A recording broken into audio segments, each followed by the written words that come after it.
Hello everyone, welcome back to my YouTube channel. আজকে আমরা চলে যাচ্ছিলাম কাঁচরাপাড়াতে আমার বাবার বার্থডে গিফট, কিন্তু এটা অনেক পুরনো একটা ভিডিও গ্যালারিতে পড়েছিল, ভাবলাম তোমাদের সাথে শেয়ার করে দিই। আমি আমার মামাকে হাই করতে বলছি, মাকে হাই করতে বলছি, দাদু এখানে গাড়ি পরিষ্কার করছিল। পরিষ্কার করার পরেই আমরা আর বেরিয়ে যাই, কাঁচরাপাড়াতে টাইটানের শোরুমে যাই। বাবার একটা ঘড়ি ঠিক করতে দেওয়ার ছিল, ওটা নিয়ে আমরা চা কালচারে যাই চা খেতে।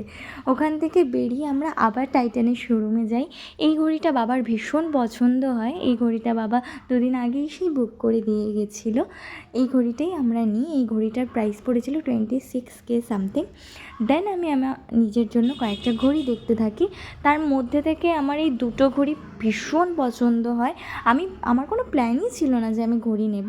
দেন আমার বাবা বললো, দেখ যেটা ভালো লাগে সেটা চুজ কর। দেন আমি দেখতে থাকি, আমার বীভৎস পছন্দ হয় এই ঘড়িটা। দেন এটাই আমি ফাইনালাইজ করি। এটা ফাইনাল করার পর আমি আমার বাড়ির জন্য কয়েকটা ঘড়ি দেখতে চলে যাই। ঘড়িগুলো বীভৎস সুন্দর ছিল, এত সুন্দর ঘড়ি, আমার এত ভালো লাগে কয়েকটা ঘড়ি। তারপরে আমরা বেরিয়ে যাই ওখান থেকে, বিলিং করি। আজকের জন্য এইটুকুই, দেখা হচ্ছে নেক্সট কোনো মিনি ব্লগে।